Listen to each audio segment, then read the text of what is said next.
नमस्कार मित्रांनो, अभंगूच्या आजच्या व्हिडिओमध्ये मी निलेश तुमचे मनापासून स्वागत करतो। आजचा व्हिडिओ ही सशांच्या पुनर्खरेदीचा व्हिडिओ आहे। मित्रांनो, 2 दिवसापूर्वी कणकवलीच्या अर्जुन घाडीगावकर याच्याकडनं आपण 30 ससे खरेदी केले। आज आपण चाललो आहोत कुडाळमधल्या हुमरस या ठिकाणी। इथे आपण श्रीयुत जयानंद चव्हाण यांच्या फार्मला भेट देणार आहोत। त्यांच्याकडे 120 ससे हे विकण्यासाठी रेडी आहेत, सो आपण ते खरेदी करण्यासाठी जाणार आहोत। मित्रांनो, मला फार्म सुरू करण्यासाठी बऱ्याच जणांचे फोन येतात, पण त्यांचा एकच प्रश्न असतो की आम्ही प्राणी तर तयार करू, पण तुम्ही ते प्राणी नक्की घेणार का? सो त्यासाठीच आम्ही हे व्हिडिओ करत आहोत। तुम्हाला प्राणी तयार न करता तुमच्या आजूबाजूलाही जर प्राणी असतील तुम्ही आम्हाला संपर्क साधू शकता, परंतु आम्हाला कमीत कमी 100 ससे हवेत। तुम्ही 100पेक्षा जास्त कितीही प्राणी देऊ शकता। 100, 200, 500, 1000, 10,000 सशांपर्यंत आमची सध्याची रिक्वायरमेंट आहे। तर तुम्ही कितीही ससे आम्हाला देऊ शकता। आम्ही ते सर्वच्या सर्व ससे योग्य भावामध्ये तुमच्याकडनं खरेदी करू। हा व्हिडिओ शेवटपर्यंत नक्की पहा आणि तुमचे काही प्रश्न असल्यास आम्हाला कमेंट करून नक्की विचारा।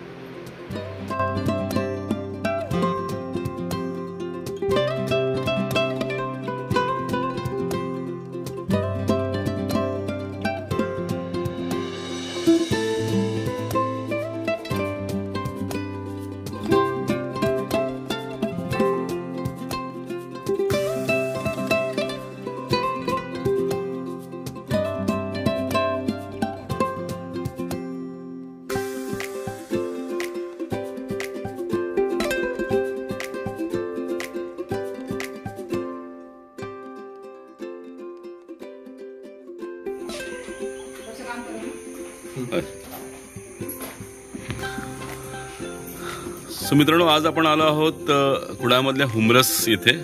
जयानंद चव्हाण यांना तुम्ही आपल्या व्हिडिओतून पाहिलं असेलच। सिंधुदुर्गातलं आपलं हे पहिलं फार्म आहे आणि खूप छान, तुम्ही जर फार्म पाहाल तर खूप नीटनेटकं आणि खूप छान त्यांनी मेंटेन केलेलं आहे फार्म। प्राणी खूप छान आहेत आणि त्यांनी सिस्टमॅटिक सगळं केलेलं आहे। त्यांच्याकडे एक मावशी कामाला येतात, त्या तुम्हाला बॅकग्राऊंडला दिसतील काम करताना। सो जयानंद, आज आपण तुमच्याकडे आलो आहोत। मला वाटतं 120 प्राणी आहेत ते घेण्यासाठी आणि फार्म बघून खूप छान वाटलं। तुम्हाला कसं वाटतंय?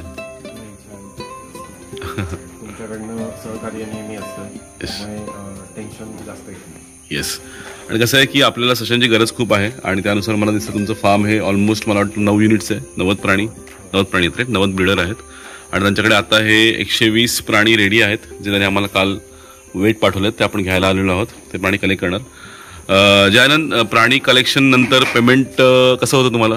पेमेंट वेळेवर असतं। पेमेंट बद्दल म्हणजे निशंक राहावं असं त्याचा काही प्रॉब्लेम नाही। प्राणी विकायला काही त्रास नाही? ओके। आणि तुम्हाला काही डाऊट्स असले तर आमचं सहकार्य असतं का?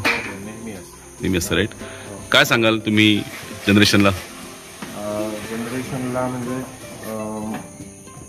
प्राणी विकण्याबद्दल आणि इतर जे आजार किंवा नियोजन आहे त्याबद्दल सहकार्य निलेश दांचं नेहमी असतं। फक्त तुम्ही प्राणी कसं मोठा करू शकाल, चारा व्यवस्थापन कसं करू शकाल आणि इतर जी मॅनेजमेंट आहे खाद्याची ती कशी करू शकाल ह्यावर हा व्यवसाय डिपेंड आहे, अवलंबून आहे। बाकी बऱ्याच गोष्टी ह्या निलेश दादांच्या सहकार्याने होतात। Thank you so much. आपण आता प्राणी कलेक्शन करू आणि हे प्राणी आपण सेल करू लगेच, ठीक आहे? चलो, थँक्यू।